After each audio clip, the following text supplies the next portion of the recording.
Señor, nosotros te damos infinitas gracias por todo lo que hemos recibido hasta aquí en esta conferencia. Gracias por recordarnos cuánto necesitamos depender en todo de tu Santo Espíritu. Y gracias también por recordarnos que la función principal de tu Espíritu en nuestras vidas es hacernos cada vez más semejantes a nuestro precioso Señor.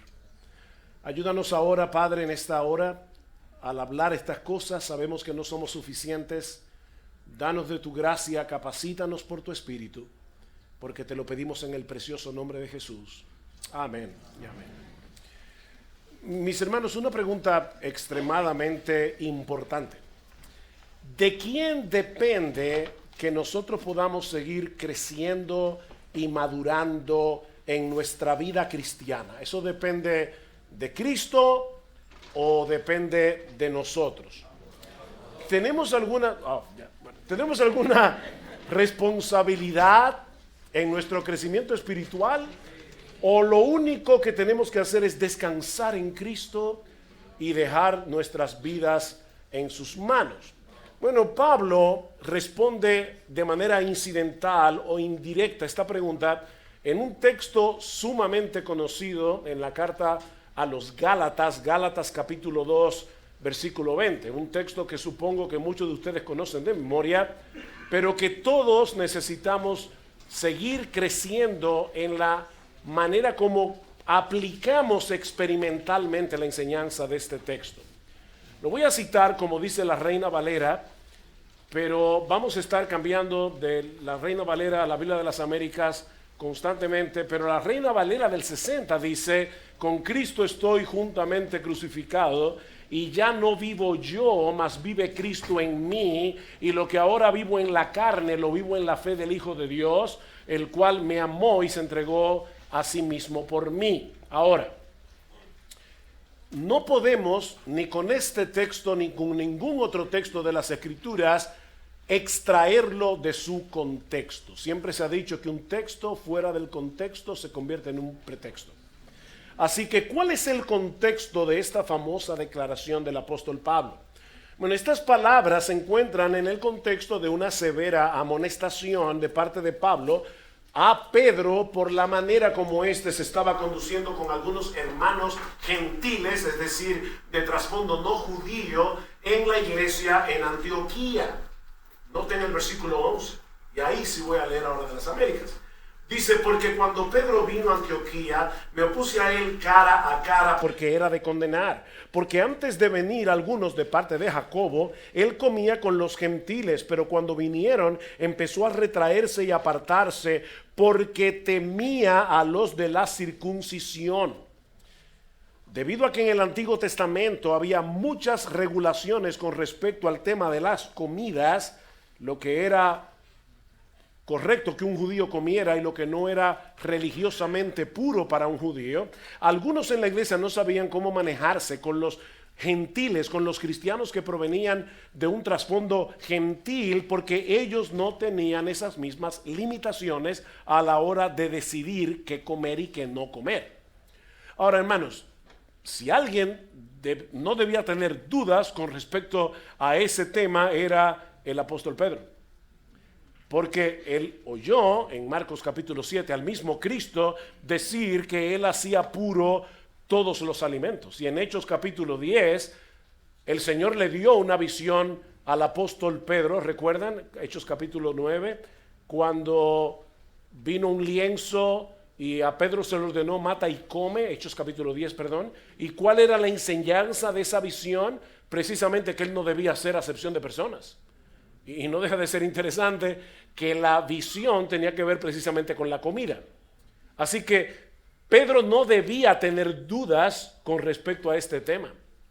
Así que durante un tiempo Pedro estuvo compartiendo con sus hermanos gentiles, comiendo con ellos, pero tan pronto llegó esta delegación desde Jerusalén, comenzó a retraerse, comenzó a apartarse, no porque hubiese cambiado de opinión, sino por temor a lo que pudieran pensar de él los hermanos judíos de Jerusalén, como dice en el versículo 12. Fue por eso que Pablo tuvo que confrontar a Pedro públicamente, no solo porque su falta había sido pública, sino también por las implicaciones que esta conducta de Pedro tenía con respecto al tema del evangelio. Noten lo que dice el versículo 13. Y el resto de los judíos se le unió en su hipocresía, de tal manera que aún Bernabé, el hijo de consolación, fue arrastrado por la hipocresía de ellos. Pero cuando vi que no andaban con rectitud en cuanto a la verdad del evangelio, dije a Pedro delante de todos: si tú, siendo judío, vives como los gentiles y no como los judíos, ¿por qué obligas a los gentiles a vivir como judíos? Noten, mis hermanos, que Pablo hubiera podido acusar a Pedro de muchas cosas: de tener temor a los hombres, pudo acusarlo de racista, de haber sido grosero con sus hermanos gentiles. Sin embargo, la acusación de Pablo iba a un punto más profundo. Pablo sabía que el problema de Pedro es que no estaba andando rectamente conforme a la verdad del evangelio. En otras palabras, el comportamiento de Pedro no era consecuente con el evangelio que él creía y con el evangelio que él predicaba. Mis hermanos, si nuestra aceptación delante de Dios no depende de nuestra raza, no depende de nuestro esfuerzo en obedecer la ley, sino de la justicia y la obra de nuestro Señor Jesucristo, no deberíamos separarnos de otros creyentes ni por su origen racial, ni por el color de su piel, porque todos tenemos el mismo estatus espiritual delante de Dios.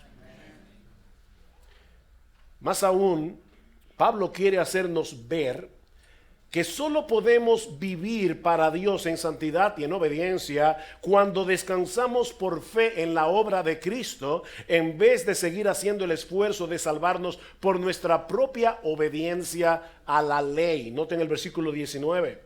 Pues mediante la ley, dice Pablo, yo morí a la ley a fin de vivir para Dios. Ustedes oyeron eso, dice que por la ley él murió a la ley. En otras palabras, lo que Pablo está diciendo es algo como esto: cuando finalmente me di cuenta que yo no podía llenar la medida de la obediencia que la ley exige, entonces morí a la ley como medio de salvación y decidí confiar únicamente en Cristo. Y fue en ese momento que por primera vez en mi vida yo comencé a vivir para Dios. Lo ven en el texto, dice: pues mediante la ley yo morí a la ley a fin de vivir para Dios. Mis hermanos, aunque parezca paradójico, todo el que pretenda ganarse el favor de Dios a través de su esfuerzo personal, en realidad no está viviendo para Dios. Está viviendo para sí mismo, está alimentando su orgullo religiosamente. Y eso es lo que estaba pasando con Pablo. Y es en ese contexto que nosotros tenemos la famosa declaración de Gálatas 2:20. Con Cristo estoy juntamente crucificado, ya no vivo yo, mas vive Cristo en mí, y lo que ahora vivo en la carne lo vivo en la fe del Hijo de Dios. Ahora, ¿qué significa eso? Bueno, aquí tenemos básicamente 3 enseñanzas que quiero compartir con ustedes en esta tarde. La primera, dice Pablo, es que fuimos crucificados juntamente con Cristo. Si tú eres creyente, fuiste crucificado juntamente con Cristo. Mis hermanos, esta no es una exhortación a cargar la cruz. Hay otros pasajes en los evangelios que nos habla de la negación de uno mismo, a cargar nuestra cruz cada día y seguir al Señor, pero esto no es una exhortación, es la descripción de un hecho. Con Cristo estoy juntamente crucificado, o he sido juntamente crucificado. Lo que Pablo parece estar diciendo aquí, de acuerdo al contexto del pasaje, es que ese fariseo santurrón, que se había pasado gran parte de su vida tratando de salvarse por medio de la obediencia a la ley, había muerto. Había sido crucificado juntamente con Cristo. Si Cristo tuvo que morir para salvarnos, es porque no podíamos salvarnos a nosotros mismos. Eso es evidente en la cruz. Él tuvo que pagar por nuestros pecados porque nosotros no podíamos hacerlo porque tenemos una deuda infinita con la justicia de Dios.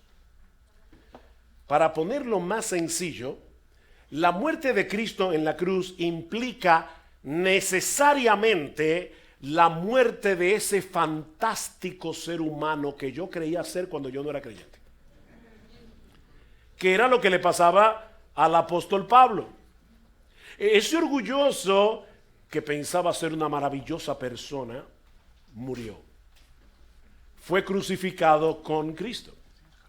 Por eso alguien decía, y esta frase es dura, pero dice, la crucifixión de Jesús es la más clara demostración de mi naturaleza infernal. ¿Tú crees que tú eres malo? Ok, qué bueno, pero tú eres peor que lo que tú crees que tú eres. No te quiero ofender, pero nosotros somos peores. Si nosotros pudiéramos tener un vislumbre del pecado como Dios lo ve, nos horrorizaríamos de nosotros mismos. Por eso fue que Cristo tuvo que morir en la cruz. El testimonio de Pablo en Filipenses capítulo 3 nos ayuda a entender qué es lo que él está diciendo en Gálatas capítulo 2 versículo 20. Cuando Pablo era un fariseo, ¿cómo él se veía a sí mismo? Según Filipenses 3. ¿Ustedes recuerdan? En cuanto a la ley yo era, irreprensible. Irreprensible. O sea, cuando Pablo era un fariseo, él creía tener todos sus papeles en regla en cuanto a la justicia de Dios, por medio de su obediencia a la ley. Hasta que él se dio cuenta que esa ley en realidad es un instrumento de condenación, no de salvación. Y fue de esa manera que Dios lo llevó a confiar no en su propia justicia, sino en la justicia de otro. Porque déjenme decirles algo, hermanos, y por favor no me vean como un hereje ahora, pero la salvación es por obras. Es por la obra de Cristo, no por la tuya ni por la mía. Es por obras, pero por la de Él, no por la nuestra. Y a partir de ese momento, todas esas cosas que Pablo consideraba como tan importante en su currículum de obediencia, de repente Pablo comenzó a verlo como una basura, por amor a Cristo, como algo que merecía ser perdido. Dice, y ciertamente aún estimo todas las cosas como pérdida por la excelencia del conocimiento de Cristo Jesús, mi Señor, por amor del cual lo he tenido todo y lo tengo por basura. Literalmente el texto dice, lo tengo por estiércol para ganar a Cristo y ser hallado en Él, no teniendo mi propia justicia que es por la ley, sino la justicia que es de Dios en Cristo por medio de la fe. Pablo se dio cuenta de su pecaminosa insensatez al confiar en su propia justicia, y ahora se gozaba de poder aceptar como un regalo la justicia perfecta de Cristo por medio de la fe. Hace un tiempo me topé con una definición que me encantó de lo que significa ser cristiano. Esto no es una definición teológica, es una definición funcional. Esta persona decía, un cristiano es alguien que ha muerto con Cristo, cuya obstinación ha sido quebrantada, cuyo descaro ha sido destrozado, cuyo corazón de piedra ha sido aplastado, cuyo orgullo ha sido destruido y cuya vida ahora está dominada por Jesucristo. Eso es ser un cristiano. Lo que nos lleva de la mano a la segunda enseñanza de nuestro texto, y es el hecho de que ahora tenemos una nueva vida que no es otra cosa que la vida de Cristo en nosotros por su Espíritu. Ahora tenemos una nueva vida que no es otra cosa que la vida de Cristo en nosotros por su Espíritu. Vean otra vez el texto. Con Cristo he sido crucificado, y ya no soy yo el que vive, sino que Cristo vive en mí. Está diciendo Pablo aquí que su personalidad quedó completamente anulada porque ahora Cristo vive en él. Por supuesto que no. No, la personalidad de Pablo no quedó anulada. De hecho, noten todas las veces que Pablo se refiere a sí mismo en el texto. Y lo voy a leer ahora introduciendo los pronombres tácitos, o sea, los que están sobreentendidos en el pasaje. y lo voy a leer otra vez como la Reina Valera. Con Cristo estoy yo juntamente crucificado, y ya no vivo yo, mas vive Cristo en mí, y lo que ahora vivo yo en la carne, lo vivo yo en la fe del Hijo de Dios, el cual me amó y se entregó a sí mismo por mí. Wow, 4 yo, 1 me y 2 mí. Solamente en ese texto. Así que Pablo no está diciendo que su vida desapareció ahora que era cristiano. Lo que él está diciendo es que ahora él vive una nueva vida que depende enteramente de la justicia de Cristo y no de la suya. En lo que refiere a su yo pecador, él ya murió. Ese yo pecador que merecía la condenación del infierno, ese es el yo que ya no existe. Mira, tal vez en tu caso particular, tú no eras un santurrón como Pablo. Tal vez vivías en abierta inmoralidad cuando tú no eras creyente. Bueno, aún así la enseñanza de este texto se aplica a tu vida. Por un lado, la deuda que teníamos con la justicia de Dios fue cancelada, porque el que hizo todas esas cosas horribles que nos avergüenzan, que no quisiéramos recordar, mi hermano, mi hermana, ese yo ya no existe. El que cometió todos esos pecados que te avergüenzan, ya no existe. Murió con Cristo en la cruz. Si tú eres cristiano, esa deuda ya fue pagada en el Calvario. Pero no solo eso. Lo glorioso de la salvación no consiste únicamente en el hecho de que ya no tenemos deudas pendientes en el tribunal de Dios. No, es mejor que eso. Es que la justicia perfecta de Cristo ha sido puesta en nuestra cuenta, de manera que ahora Dios nos ama como si tú y yo hubiéramos vivido la vida que Cristo vivió. Estamos en Cristo. Tu cuenta no está en cero. Si yo tuviera una deuda con el banco y un amigo generoso paga la deuda, bien, ya no tengo deudas, pero ¿cuánto tengo en el banco?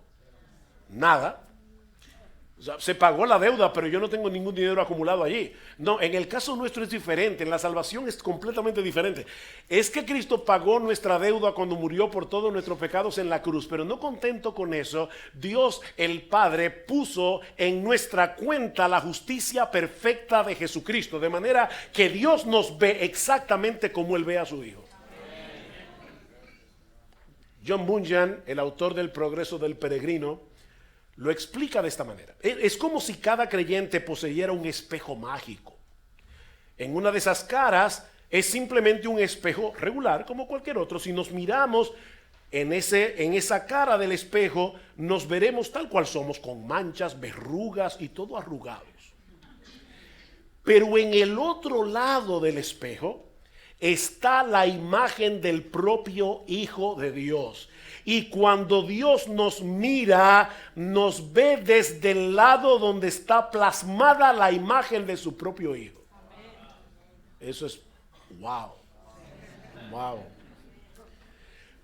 Pero todavía hay algo más envuelto en esa expresión de Gálatas 2:20. Y es el hecho de que nosotros tenemos una nueva vida, hemos sido regenerados, que es guiada y energizada por el Espíritu de Cristo que mora en nosotros. Por eso este taller se titula Cristo vive en mí, punto suspensivo, por su Espíritu. Por su Espíritu. ¿Y cómo lo sabemos? Bueno, sigue leyendo el texto. Recuerda que la Biblia no se escribió dividida en capítulos y versículos. A veces nosotros leemos el capítulo 2 y mañana leemos el 3 y ya olvidamos lo que leímos en el capítulo 2. Pero hermanos, las cartas de Pablo y todo el libro de la Biblia se escribieron sin división de capítulos y versículos. Alguien decía que la Biblia se dividió en capítulos por un hombre que en la Edad Media iba montado en un burro y cada vez que el burro saltaba ahí dividía el pasaje. Y a veces, no fue así, pero si hubiera sido así, el burro a veces saltó en lugares inapropiados. Pero escuchen lo que dice Pablo inmediatamente después, capítulo 3. Oh Gálatas insensatos, ¿quién os ha fascinado a vosotros, ante cuyos ojos Jesucristo ya fue presentado públicamente como crucificado? Esto es lo único que quiero averiguar de vosotros. ¿recibisteis el Espíritu por las obras de la ley o por el oír con fe? ¿Cuál es la respuesta? Por el oír con fe. Tan insensatos sois, habiendo comenzado por el Espíritu, vais ahora a terminar por la carne. Cuidado aquí, la carne no es la naturaleza pecaminosa. A lo que Pablo se está refiriendo aquí es al esfuerzo humano. Ustedes recibieron el Espíritu por el oír con fe y ahora quieren seguir agradando a Dios por la obediencia a la ley. ¿Quieren salvarse, ganar el favor de Dios por la obediencia a la ley? Obviamente nosotros agradamos a Dios cuando obedecemos, pero no nos ganamos nada. No ganamos nada con eso. Dice Pablo, habéis padecido tantas cosas en vano, si es que en realidad fue en vano. Aquel pues que os suministra el Espíritu y hace milagros entre vosotros, ¿lo hace por las obras de la ley o por el oír con fe? Y la respuesta otra vez es, por el oír con fe. Así que, hermanos, nosotros todavía tenemos un yo, pero es un nuevo yo en el que mora el Espíritu de Cristo. Cuando yo pienso, soy yo el que piensa. Y cuando yo tomo una decisión, soy yo el que lo decide. Lo que ahora vivo en la carne, es decir, en este cuerpo de carne o en esta existencia terrenal, es lo que Pablo está diciendo. Así que soy yo el que vive, pero estoy viviendo una nueva vida. Cristo vive en mí por su Espíritu, de manera que ahora yo puedo vivir para Dios. Es lo mismo que Pablo nos enseña en Romanos capítulo 7, versículo 4. Pero antes de ver ese texto, quiero contarles una historia que leí cuando yo era nuevo creyente. Obviamente esto es una ilustración y tenemos que tener en cuenta que ninguna ilustración ilustra perfectamente la cosa ilustrada. Pero habiendo aclarado eso, vamos a pensar por un momento en una señora que está casada con un esposo perfecto. Hermanas, ¿les parece maravilloso eso? Ok, antes de responder, piénsalo un poquito y déjame seguir la historia. Esta persona, ¿verdad?, casada con un hombre perfecto, tiene el problema de que ella no es perfecta y que él exige de ella la misma perfección. Así que cuando el Señor perfecto llega a casa, él pasa la mano y dice, amor, hay un poquito de polvo aquí. Cuando él va al closet, ¿verdad?, y ve la ropa, dice, mi amor, te he dicho varias veces que yo quiero que tú organices las medias en colores degradantes, como aparece en la carta de colores. Mira, los zapatos están puestos no exactamente en paralela, sino que están, y así todo el día. Pero ya esta señora está desesperada, ella no soporta tanta perfección. El problema es que ella no se puede divorciar de él, porque él es perfecto. Él no le da ninguna razón para que ella se divorcie, por lo menos no una razón legítima. La historia se complica todavía un poco más, porque ahora ella conoce a otro hombre que es tan perfecto como su esposo, con la única excepción de que este hombre es todo compasión, toda ternura, toda misericordia. Así que este hombre se le acerca a esta señora que no sabe qué hacer y le dice, yo tengo la solución para ti. La solución es esta, mira, yo te voy a matar porque tan pronto mueras, él queda viudo y tú quedas libre del matrimonio. Pero no te preocupes, yo te voy a resucitar y entonces te vas a poder casar conmigo y no violamos la ley. Lo hicimos todo legítimamente. Bueno, mis hermanos, ahora vayan conmigo a Romanos capítulo 7. Romanos capítulo 7. Escuchen lo que dice Pablo en Romanos 7:1. ¿Acaso ignoráis, hermanos, pues hablo a los que conocen la ley, que la ley tiene jurisdicción sobre una persona mientras vive? Pues la mujer casada está ligada por la ley a su marido mientras él vive. Pero si su marido muere, ella queda libre de la ley en cuanto al marido. Así que mientras vive su marido, será llamada adúltera si ella se une con otro hombre. Pero si su marido muere, está libre de la ley, de modo que no es adúltera, aunque se una a otro hombre. Muy sabiamente, Pablo comienza a enfocar la historia en la muerte del marido. Pero en el versículo 4 cambia la ilustración y habla de la muerte de la esposa. Dice, por tanto, hermanos míos, que somos la esposa de Cristo, también a vosotros se os hizo morir a la ley por medio del cuerpo de Cristo, para que seáis unidos a otro, a aquel que resucitó de entre los muertos, a fin de que llevemos frutos para Dios.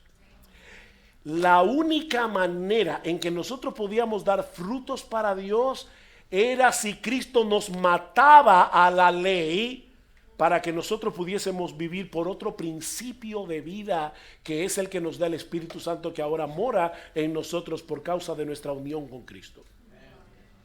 Y ahora entonces nosotros podemos dar frutos para Dios. Nosotros podemos vivir la vida cristiana porque Cristo hizo nuestro cuerpo su morada. Noten lo que dice Pablo en Gálatas capítulo 4, versículo 6. Y porque sois hijos, Dios ha enviado al Espíritu de su Hijo a nuestros corazones, clamando, Abba, Padre. El Espíritu de Cristo ahora mora en nosotros. Pregunta, ¿qué es lo que nos mueve a venir a Dios con la confianza de un hijo cuando estamos en medio de una dificultad? El hecho de que ahora tenemos el Espíritu de su Hijo. O ¿cómo podemos explicar el hecho de que sentimos deseos de hacer la voluntad de Dios a pesar de las muchas tentaciones que nosotros enfrentamos cada día? El Espíritu de Cristo que mora en nosotros. ¿Cómo es posible que hayamos podido resistir tanto tiempo a lo largo de nuestra vida cristiana, a pesar de todas las dificultades que nosotros hemos tenido que enfrentar y seguiremos enfrentando en este mundo caído? Yo no conozco la vida de ustedes, pero yo estoy seguro que algunos de ustedes han pasado tiempos sumamente difíciles, que el diablo quiso usar para alejarlos del Señor. Sin embargo, ustedes decidieron mantenerse aferrados a Él. ¿Cómo? Por el Espíritu de Cristo que mora en vosotros. ¿Por qué todavía sentimos vergüenza cuando pecamos? Y somos guiados al arrepentimiento en vez de quedarnos atrapados en nuestro pecado. Porque el Espíritu de Cristo mora en nosotros. Cristo vive en ti por su Espíritu. Eso fue lo que el Señor le prometió a sus discípulos en Juan 14. El texto que se leyó temprano en el día de hoy. Yo rogaré al Padre y os dará otro consolador para que esté con vosotros para siempre. No os dejaré huérfanos, vendré a vosotros. Cristo no está hablando ahí de su segunda venida. Él está hablando de su venida a nosotros por su Espíritu. No somos huérfanos de Dios. Porque es verdad que Cristo ascendió a los cielos, pero Él mora en nosotros por su Espíritu, animándonos desde dentro a seguir corriendo la carrera. No tenemos la capacidad de entender del todo cómo es que el Espíritu de Cristo mora en nosotros. Yo no entiendo eso, pero es una verdad bíblica. Y Dios reveló esa verdad en su palabra para que podamos encontrar en ella consuelo y esperanza en medio de nuestras luchas. Mi hermano, Cristo vive en ti, Cristo vive en mí, si somos creyentes. Ahora, ¿qué implica todo eso en nuestra vida cristiana práctica? Eso nos lleva a la tercera y última enseñanza que encontramos en nuestro texto. Y es que esta nueva vida en Cristo que comenzó por la fe, actúa y avanza por medio de la misma fe. ¿Qué dice Pablo, Gálatas 2:20? Con Cristo estoy juntamente crucificado y ya no vivo yo, mas vive Cristo en mí, y lo que ahora vivo en la carne lo vivo en la fe del Hijo de Dios, en la fe del Hijo de Dios, el cual me amó y se entregó a sí mismo por mí. Una de las cosas que todos aprendimos en la escuela cuando estudiábamos matemáticas es que el orden de los factores no altera el producto. ¿Recuerdan? 2 por 3 es lo mismo que 3 por 2. El orden de los factores en matemática no altera el producto, pero en el caso del Evangelio, el orden de los factores lo altera por completo. Porque en el Evangelio la fe viene primero, las obras después. Si alteras ese orden, ya tú tienes en las manos un evangelio falso. Las obras surgen de la fe. Pablo dice en Gálatas 5:6 que la fe obra por el amor. La fe produce obras. Escribiendo a los tesalonicenses, Pablo les dice que siempre daba gracias a Dios por ellos al recordar, entre otras cosas, vuestra obra. ¿Qué dice el texto? Vuestra obra de fe. Es decir, las obras que surgen de la fe. Mis hermanos, ¿qué pasa con una fe que no produce obras? Es una fe muerta. Eso todos lo sabemos porque Santiago lo dice en su carta. Tiene que haber fe y tiene que haber obras, pero tiene que ser en ese orden. Ahora yo quiero hacerles otra pregunta. ¿Y qué pasa con aquellas obras que no surgen de la fe? O sea, todos sabemos que la fe que no produce obras está muerta. Pero ¿qué tal las obras que no surgen de la fe? Son inútiles. Son completamente inútiles. ¿Ustedes recuerdan la historia de esas 2 prostitutas que tenían un hijo y a medianoche una de ellas se levantó y se dio cuenta que su niño estaba muerto? ¿Y qué hizo? Bueno, ella cambió el niño muerto de ella por el niño vivo de la otra. Cuando la otra se levanta por la mañana, ve al niño, se da cuenta que está muerto, pero cuando lo mira con atención, ve que el niño muerto no es el suyo. Así que las 2 prostitutas comienzan a decir, el niño vivo es mío, la otra decía, el niño vivo es mío. Y así que el juicio llega hasta Salomón. Era la palabra de una contra la palabra de la otra. ¿Qué hizo Salomón? Bueno, encontró una solución salomónica.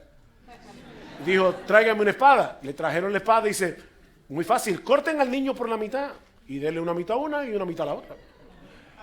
La prostituta, que no era la madre, encontró la idea genial. Muy bien, eso es lo que yo quiero, partan al niño. Pero la mamá, que era la verdadera mamá, dice el texto que profundamente conmovida por su hijo, le dijo a Salomón, oh mi señor, no, dale a ella el niño vivo y de ninguna manera lo mates. Y entonces Salomón le dijo, ya no maten al niño, ella es la madre. Ok, aquí viene la pregunta del $1.000.000 que no se lo voy a pagar yo, pero aquí viene la pregunta. ¿Fue su reacción lo que la convirtió en madre? ¿O ella reaccionó así porque era la madre? Evidentemente, su reacción surge de su maternidad. Ella era la madre y por eso reaccionó así. Bueno, lo mismo sucede con la fe y las buenas obras. No somos salvos por causa de nuestras buenas obras, sino por creer en Jesús. Pero esa relación que ahora tenemos con Jesús por medio de la fe produce deseo de obedecer y produce buenas obras. ¿Ven? No nos convierten hijos de Dios por obedecer y hacer buenas obras. Como no convirtió en la madre de esta mujer su reacción. Nosotros hacemos buenas obras y queremos ahora obedecer al Señor porque somos lo que somos. Y somos lo que somos únicamente por la fe. Únicamente por medio de la fe. Las buenas obras y la obediencia no producen el hecho de que somos hijos de Dios. Pero por el hecho de ser hijos de Dios por medio de la fe en Jesucristo andamos en obediencia y haciendo buenas obras. La fe produce un estilo de vida que es conforme al Evangelio. Hermanos, creer que Cristo me amó, como dice Pablo aquí, y se entregó a sí mismo por mí. De paso, No es que Cristo murió por todos y cada uno de los seres humanos que han vivido y vivirán en el planeta Tierra para ver si tal vez alguna persona se salva. No, Él murió para salvar a su pueblo. Así que Pablo está en lo correcto cuando dice, Él me amó y se entregó a sí mismo por mí. El creer eso, mis hermanos, debe tener un impacto en mi vida, que se refleje en todo lo que yo hago. Comenzando por el hecho de que no trato de obedecer a Dios para ganarme su favor, sino porque ya fui favorecido por causa de Jesús. Solo por gracia, solo por Cristo, solo por medio de la fe. Descansar por la fe en esa realidad nos mueve gozosa y agradecidamente a vivir para Él y no para nosotros mismos. 2 Corintios capítulo 5 versículo 14. ¿Qué dice Pablo allí? El amor de Cristo nos constriñe, el amor de Cristo nos empuja, el amor de Cristo nos presiona. Pensando esto, que si uno murió por todos, luego todos murieron y por todos murió, para que los que viven ya no vivan para sí, sino para aquel que murió y resucitó por ellos. Para que ya no vivan para sí. Nosotros todos vivíamos para nosotros mismos antes de ser creyentes, pero Pablo dice, ese individuo que vivía para sí mismo ya murió con Cristo crucificado, para que ya no vivan para sí, sino para aquel que murió y resucitó por ellos. El amor de Cristo manifestado en la cruz es el combustible que pone en movimiento toda la maquinaria de la devoción cristiana. Ese amor nos energiza para vivir en una gozosa obediencia. Es por esa fe que nosotros tenemos la certeza de que el pecado ya no puede gobernarnos a su antojo, porque fuimos librados de su dominio. Aunque la lucha se torna agresiva en ocasiones, yo sé, casi insoportable, hermanos, ya no somos esclavos del pecado. Y tenemos que internalizar eso. Ya no somos esclavos del pecado. ¿Ustedes creen, mis hermanos, que cuando Lincoln declaró la emancipación de todos los esclavos en la Unión el 1 de enero de 1863, creo? ¿Ustedes creen que todos los esclavos se sintieron libres de la noche a la mañana? No, ellos estaban acostumbrados a obedecer a su amo. Nosotros estábamos acostumbrados a obedecer a nuestro amo, y cuando nuestro antiguo amo viene y nos tienta a pecar, a veces nosotros pensamos, yo no voy a poder resistir esto. Tú puedes resistirlo, porque tú fuiste librado del dominio del pecado. El pecado sigue siendo tu enemigo, pero ya dejó de ser tu rey. Fuimos librados, pero eso lo entendemos por la fe. Es por fe que andamos, no por vista. Es por fe que podemos perdonar como Cristo nos perdonó. ¿Saben, hermanos, que albergar amargura y resentimiento es no andar conforme a la verdad del Evangelio? Lo que Pablo le dijo a Pedro al principio, en el versículo 14. Cuando se te hace difícil perdonar, o te das cuenta de que estás almacenando amargura en tu corazón, es porque no te estás viendo a ti mismo a la luz del Evangelio. ¿Qué es lo que el Evangelio dice de ti? ¿O qué es lo que el Evangelio dice de mí? Que nosotros somos peores de lo que pensamos. Por eso yo le decía al principio, ¿tú crees que tú eres malo? No, tú eres peor que eso. Tú eres peor. Sin embargo, nosotros vivimos muchas veces como si no tuviéramos pecado, como si fuéramos superiores. Eso es lo que produce el orgullo en nosotros, dice Martin Lloyd-Jones. El que está en el piso no tiene miedo de caerse. Ahora, si tú crees que tú estás en un pedestal y que estás por encima de los demás, tú vas a querer cuidar con uña y diente tu reputación. Los cristianos no tenemos reputación que cuidar en ese sentido. En ese sentido. Así que, mi hermano, mi hermana, cuando tú te amargas por lo que el otro te hizo, ese resentimiento es una negación de lo que Dios hizo por ti de pura gracia al perdonar todos tus pecados. ¿Ven cómo la fe nos lleva a vivir de cierta manera? O sea, ¿tú crees de verdad que Cristo murió por ti porque te amó? Creer eso produce algo. ¿Y qué tal del hipercriticismo? ¿Te encuentras a menudo criticando a los demás? ¿Eso es una negación del evangelio? Eso quiere decir que tú no te estás viendo a ti mismo o a ti misma ni a los demás a la luz de lo que el evangelio dice de nosotros. Todos somos igualmente merecedores del infierno, ¿o no es así? Y todos tenemos en nuestra cuenta la justicia perfecta de Jesús. Así que todos estamos nivelados. Es por fe que podemos dedicarnos a servir a otros, movidos por la gratitud de lo que Cristo hizo a nuestro favor de pura gracia. El evangelio debe movernos a servirnos unos a otros, dice Pablo, porque ya conocéis la gracia de nuestro Señor Jesucristo, 2 Corintios 8:9, que por amor a nosotros se hizo pobre, siendo rico, para que vosotros con su pobreza fueseis enriquecidos. Y así pudiera multiplicar los ejemplos uno tras otro para demostrar que todo lo que hace el cristiano y que tiene valor delante de Dios es lo que hacemos movidos por la fe. Si tu obra no es movido por la fe, no sirve de nada. Tiene que ser movido por la fe. Lo que vivo en la carne, lo vivo en la fe del Hijo de Dios. Por ejemplo, yo creo, al igual que el pastor MacArthur, como dijo en el tiempo de preguntas y respuestas hace un momento, que el asistir a una iglesia, congregarte con el pueblo de Dios en el día del Señor no es negociable. No le puedes dar un beso a la televisión, como dijo el pastor MacArthur. Ahora, ¿por qué tú te congregas cada domingo?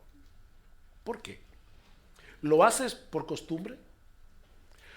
¿O porque tú crees que tu Salvador te ha convocado para congregarte en su presencia para adorarle juntamente con su pueblo y ser ministrado por su palabra?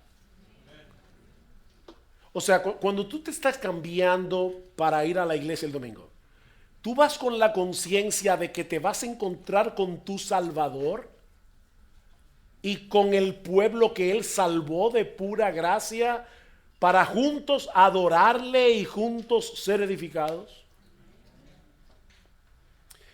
¿Qué es lo que te mueve a escuchar con atención la palabra predicada cada domingo?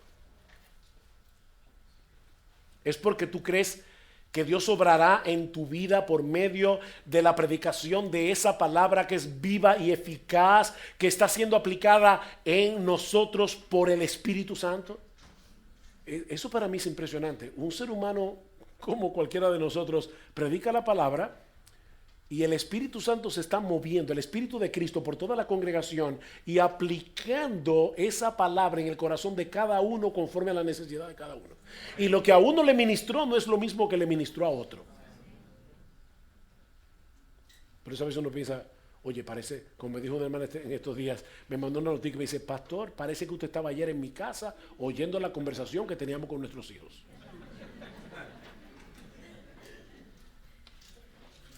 Ven, es por fe que andamos, no es por vista. Es por fe que confiamos en sus promesas, sobre todo en medio de la adversidad. Es por fe que aguardamos su venida y que tenemos la completa certeza de que las aflicciones del tiempo presente no son comparables con la gloria venidera que en nosotros ha de manifestarse. Toma todas tus aflicciones, ponle en una balanza y ponle a otra balanza todo lo que Cristo traerá consigo en su segunda venida, y créeme, mi hermano, este platillo va a pesar 1000 veces más. No son comparables las aflicciones que nosotros tenemos aquí, por más agudas que sean, con la gloria que será revelada en nosotros cuando Cristo venga en gloria.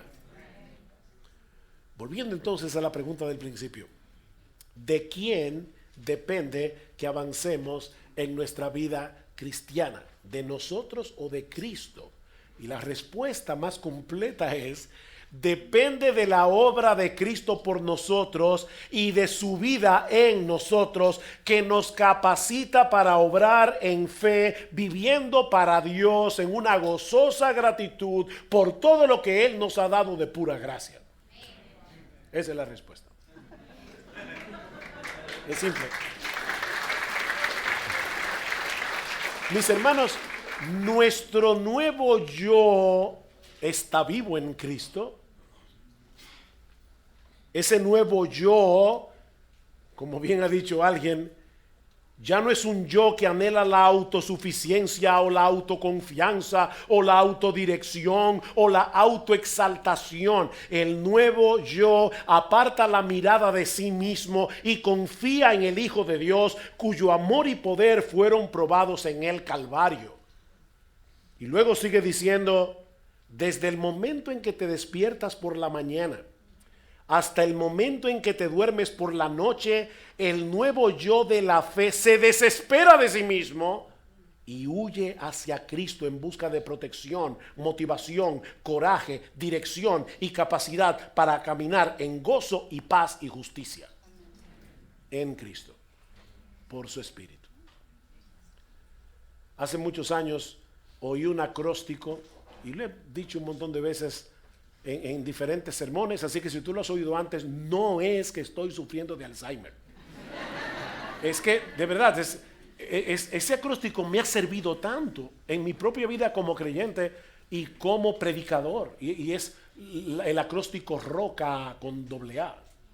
ROCAA. ROCA. ¿Y qué significa ese acróstico? Primero, reconoce. La R, reconoce que tú eres un impotente, reconoce que tú no puedes hacer nada por ti mismo, reconoce que tú no puedes luchar con el pecado, reconoce que tú no puedes hacer ninguna buena obra con una buena motivación.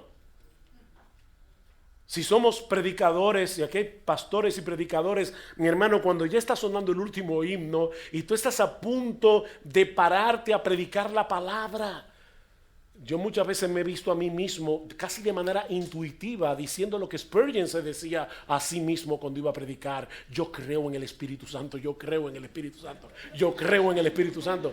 Yo no puedo predicar la palabra de tal manera que bendiga al pueblo de Dios. Yo no tengo esa capacidad.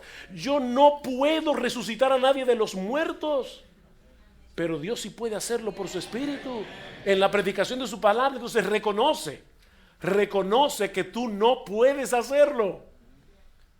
Segundo, ora, Señor, yo sé que yo no puedo, pero tú puedes. Yo no puedo vencer las tentaciones que seguramente voy a enfrentar en este día. Señor, yo no puedo con mi orgullo, yo no puedo con mi egoísmo, yo no puedo con mi soberbia, yo no puedo con mi impaciencia, yo no puedo con mi ira, yo en mi naturaleza yo no puedo con eso. Pero tú eres todopoderoso, Señor, tú has prometido en tu palabra darme la gracia que yo necesito para poder vivir en santidad. Entonces, Señor, por favor, ayúdame.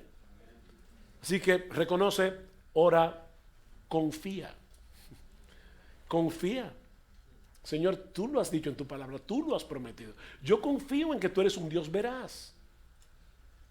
De hecho, cuando voy a predicar, casi todos los domingos, yo digo eso en mi cabeza: Señor, yo no puedo, pero yo te estoy pidiendo a ti, y tú has dicho que tú vas a bendecir tu palabra. Y yo te pido que tú bendigas tu palabra. Entonces, reconoce, ora, confía, actúa. No te quedes ahí paralizado con el miedo al pecado, o como me dice un hermano, yo a veces me pregunto si mi motivación será correcta, no será correcta. Bienvenido al club. Todos tenemos esa lucha. Pero ¿qué hacemos? Dejo de predicar porque tengo el temor de que tal vez en algún rincón de mi corazón la motivación sea el orgullo. No, yo tengo que predicar y pelear con el orgullo. Pero actúa, no te quedes ahí paralizado. Y después que hayas hecho lo que hiciste, ¿verdad?, para el Señor, agradece. Ahí está la otra. Señor, tú me ayudaste. Por la gracia de Dios soy lo que soy. Y su gracia no ha sido en vano. Qué bueno que la gracia de Dios no es en vano. Agradécele al Señor, y eso le recordará a tu alma que toda cosa buena que nosotros podemos hacer es por causa de Él, que mora en nosotros por su Espíritu. Eso es la vida cristiana práctica. Es una vida que no anula nuestro yo, pero en la que ese nuevo yo depende del Espíritu de Cristo en todo, para que en todo Él reciba la gloria. Termino con estas palabras, que es una de mis doxologías favoritas en el Nuevo Testamento.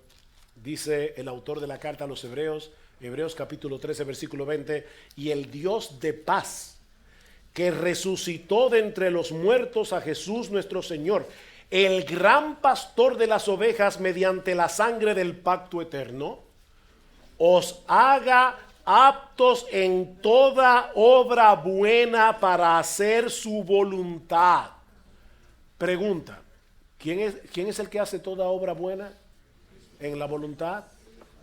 Os haga aptos, a ustedes, a mí, para toda obra buena, para hacer su voluntad, pero ahora dice, obrando Él en nosotros lo que es agradable delante de Él, mediante Jesucristo, a quien sea la gloria por los siglos de los siglos.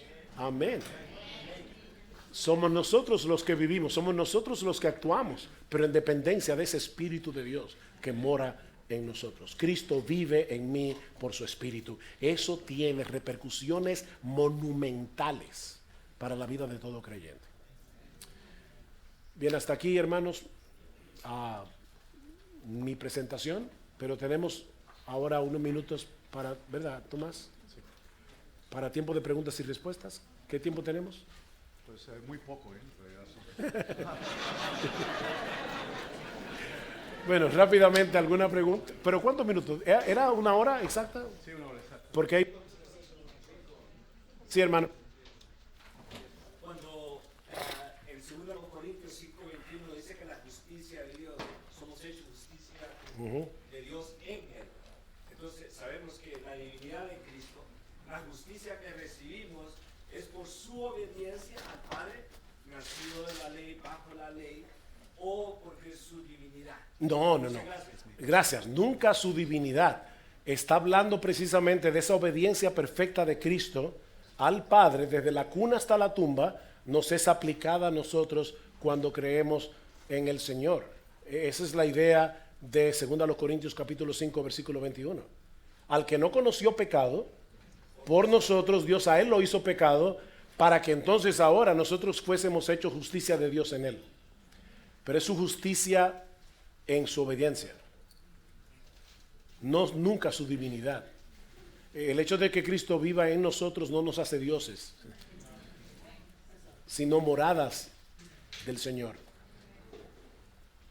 Sí, hermana. En la palabra de Dios tenemos, ¿verdad? Usted lo acaba de explicar, de que todo obra mediante la fe en Jesucristo. La Biblia habla de una medida de fe que es dada por Dios, es un don y es por el don de Dios. Tengo una duda de hace mucho tiempo sobre si esa fe actúa según esa medida y si podemos buscar el crecimiento, ¿verdad?